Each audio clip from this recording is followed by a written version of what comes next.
There's my new attenuator. I've tested that. It's accurate to 0.03 of a dB. So I'll claim 0.05. And the input impedance and output impedance are precisely 600 ohms plus or minus bugger all. That's the output attenuator. It's a bridged H attenuator. And so I'm going to write that up and put it on the web. So it's not very original. It's got an original output transformer, an original input transformer. They're peerless ones. They're proper valves. That's the variable new one. That's the output one. Yeah. And that one's a double diode. These are the FP capacitors. This one's shrouded because the case of that is nearly 200 volts above Earth. Or thereabouts. Okay, you've got the paperwork as well. Yeah. That's a modified version. That's the original version there. Oh, nice. 272 volts there, so it'll be precisely half that there. So 127, 126 is... Fuck knows, I don't care. So you're going to make a stereo pair out of these, is that right? Yeah, they're going to be identical. This has gone and died on me. It nearly burned this bugger up here. What is that then exactly? Old-fashioned rectifier. But look at it. This is what replaces it. Replaces that. God. Not only that, these are more efficient. Sorry? Ridiculous, isn't it? That's going to replace it. What's that called? It's selenium rectifier. Selenium. These are little silicon ones. Oh, selenium. They don't use that. This will handle. That will only handle about 50 milliamps. This will handle an amp. I should have it up and running by tomorrow evening. It should all be right by then. This is it was running before. It's just that we only had about 170 volts HT, so the leakage is going through. Only had about 35 volts across the low rectifier. Right. So that rectifier there is leaking, and so the voltage there was about 100 volts short. Right.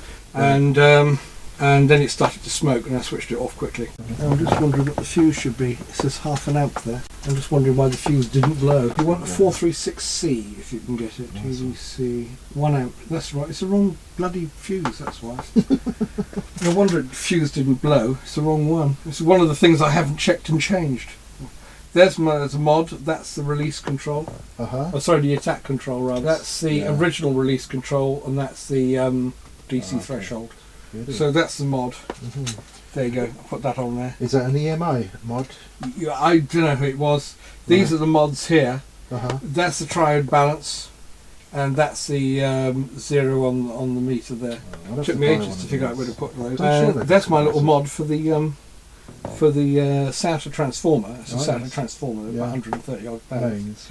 And that's my main selector mod. Okay. It's quite nice. I found the tag strip in the Farnell catalogue. That works, doesn't it? Yeah, put a bit of fish paper behind it. Fish paper, is that what you got it? To insulate? Well, it's good for about 6,000 volts, so I thought that was good enough for rock and roll. I've got to find a half amp fuse to put in this thing. Actually, it'll need a quarter amp for 230 volts. These Altecs here, only one valve was right, and that's the easy to get, and they never blow up anyway, the little dual diodes. And there's nothing wrong with them.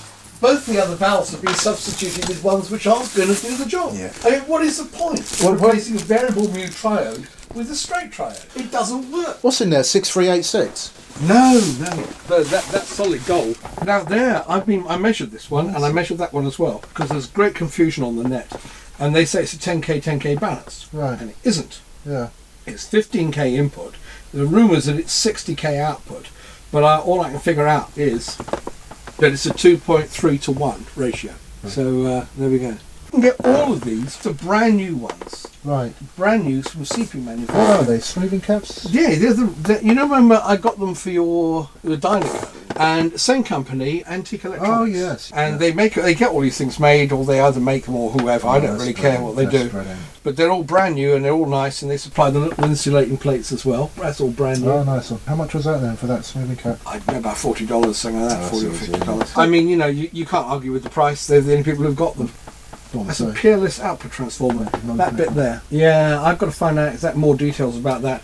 When that one there, that one there's got the wrong one on. Before this one goes to the, I'm going to measure all the inductances and work it all out. Well, I got a new transformer for that. Output transformer. Yeah. Here's a new output transformer for that one. Sauter, yeah. Why'd you go Sauter? 9745S. Why'd you go Sauter?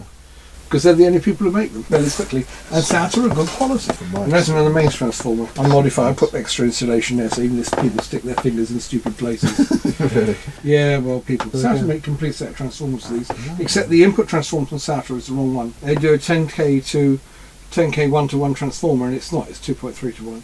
And it should be 15k input. Also, the garbage here about the input pad, 2K7 resistor and 620 ohms is rubbish as well. Right. Because if you're looking at 2K7, 2K7 plus 620, that's only about 5k. So that's no good. That's not enough. It's got to be. It should be 15k input. Where did you get this information from? You measure it. You get one. You measure. Oh, sorry, no, the paperwork. And this one says here 15k input. Where did you get the paperwork from? Was that from the internet? Cannot say. All this right. one came off the internet. I've got an original manual somewhere. So you're going to keep this, obviously, so that you know for the next job. Well, it's been more That's my copied first than one. anything else I know, know, and people get it wrong.